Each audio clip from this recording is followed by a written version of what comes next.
A embarcação de luxo, onde se celebra o casamento de Marco Aurélio, ainda vibra com música e risadas, até que um estampido ecoa no convés.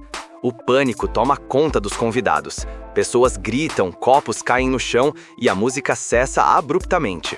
Marco Aurélio cai, atingido por disparos, enquanto seguranças correm para protegê-lo.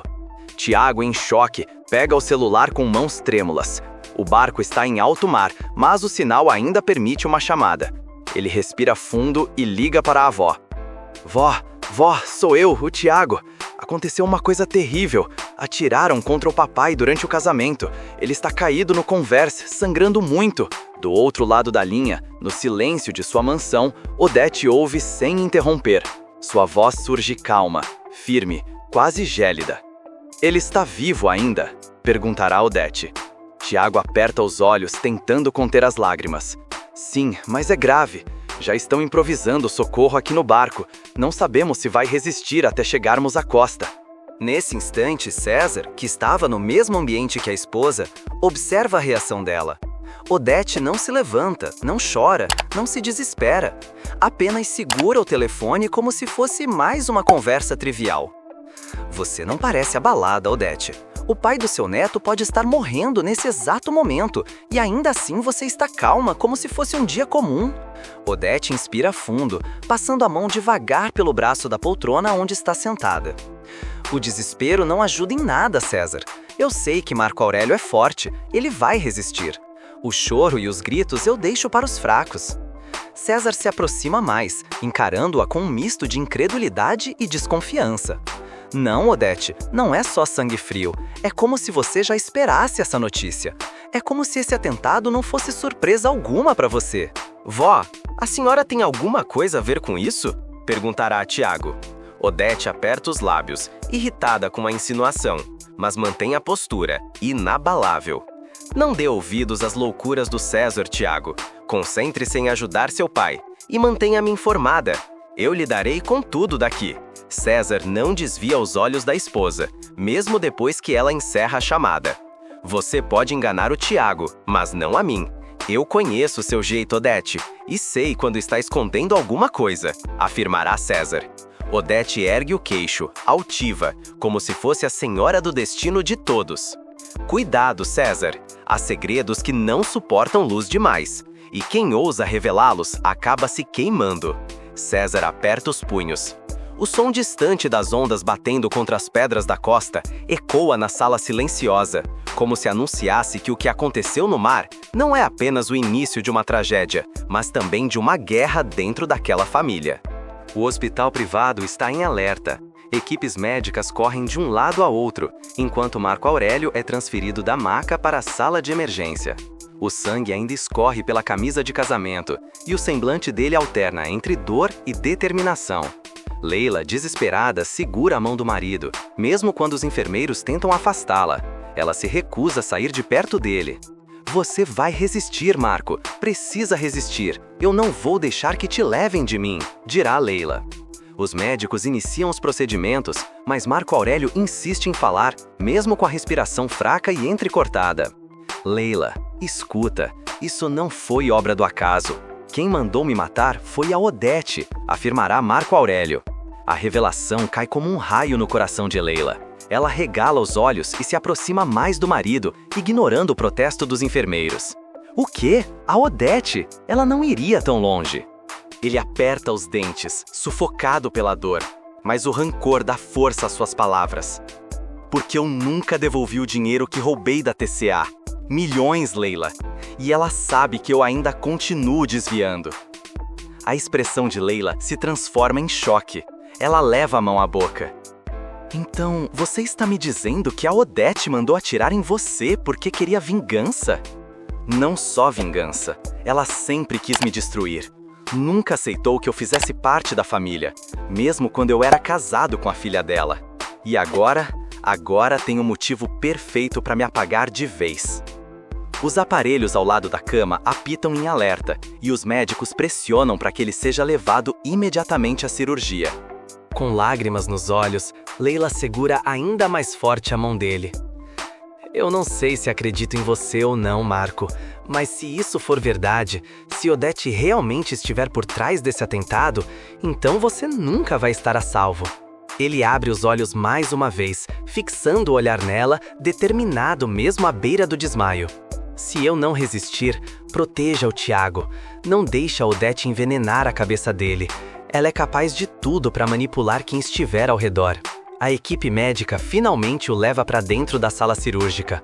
As portas se fecham diante de Leila, que permanece no corredor desolada e atônita. Agora, ela carrega um segredo que pode destruir de vez a família. A acusação de que Odete é a verdadeira mandante do atentado. Horas se passam até que finalmente as portas da sala de cirurgia se abrem. O médico informa que Marco Aurélio conseguiu resistir, mas que sua recuperação será lenta e exigirá cuidados especiais. Leila acompanha o marido até o quarto reservado do hospital.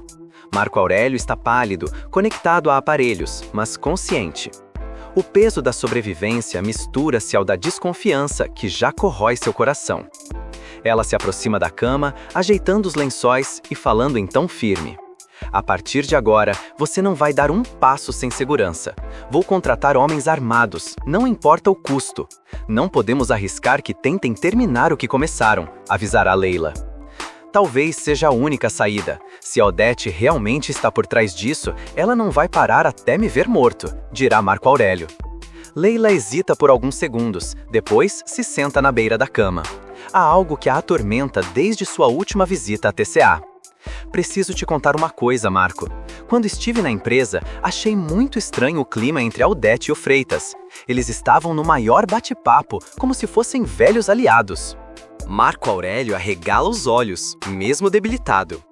O Freitas? O meu braço direito? Leila balança a cabeça, convicta. Sim, e eu fiquei com a sensação de que ele já havia te traído. Pensa bem, você negou aquele empréstimo que ele pediu para comprar a casa da mãe. Ele saiu do seu escritório revoltado, eu mesma percebi. O atentado aconteceu logo depois. Não é coincidência. Ele pode ter se vingado delatando toda a verdade para Odete. O silêncio paira no quarto. Marco Aurélio respira fundo, o corpo dolorido, mas a mente fervendo de raiva. Maldito! Eu sempre confiei nele, Leila. Entreguei meus negócios, meus segredos, e agora descubro que o traidor estava ao meu lado esse tempo todo. Leila aperta a mão dele, firme, como se quisesse mantê-lo no controle da própria fúria. É isso que Odete queria, Marco, que você fosse atingido não apenas pelo tiro, mas também pela traição. É assim que ela destrói os inimigos, atinge por todos os lados. Os olhos de Marco Aurélio brilham de ódio. Ele sabe que, se Freitas realmente entregou suas falcatruas a Odete, sua queda pode ser ainda maior que a bala que o atingiu. Pois, se for verdade, eu juro que o Freitas vai pagar caro. Traição é a única coisa que eu não perdoo. Do lado de fora do quarto, os seguranças já começam a se posicionar. Mas no coração de Marco Aurélio, o perigo maior não está apenas nos inimigos declarados, e sim nos que se escondem sob o disfarce da lealdade. Na sede da TCA, os corredores estão quase desertos, mas a sala de reuniões da presidência continua iluminada. Odete recebe Freitas com um olhar calculado. Do lado de fora, Mário Sérgio observa pela fresta da porta. Ele segura firme o celular no bolso, já com a gravação iniciada. Seu instinto lhe diz que aquela conversa não pode passar despercebida. Odete cruza as pernas e fixa o olhar em Freitas, que parece inquieto. Então, o plano saiu como esperávamos. O Marco Aurélio caiu feito um pato no convés daquele barco. Foi um espetáculo, não acha? Dirá Odete.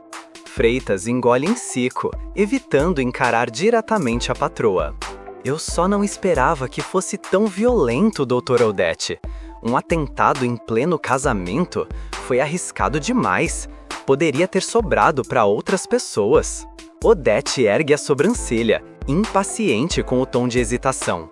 Você fala como se não tivesse recebido a recompensa pelo seu esforço. Ou já esqueceu que eu paguei o que me pediu para resolver a vida da sua mãe? Freitas baixa os olhos, constrangido. Não esqueci. A senhora cumpriu sua palavra. Mas ainda assim, eu não consigo deixar de pensar nas consequências. O Marco Aurélio não é homem de se calar. Vai querer vingança. Do lado de fora, Mário Sérgio quase deixa escapar um suspiro. Cada palavra que grava é uma peça que pode desmontar a poderosa Odete. Odete, porém, permanece fria. Marco Aurélio vai sair mais fraco do que entrou nessa guerra. Aquele tiro não foi apenas para o corpo, Fritas, foi para a reputação dele. Agora, todos sabem que o Marco Aurélio não é invencível. E com a sua ajuda, tenho provas suficientes para enterrá-lo de vez nos tribunais. Freitas finalmente a encara, com um misto de medo e fascínio.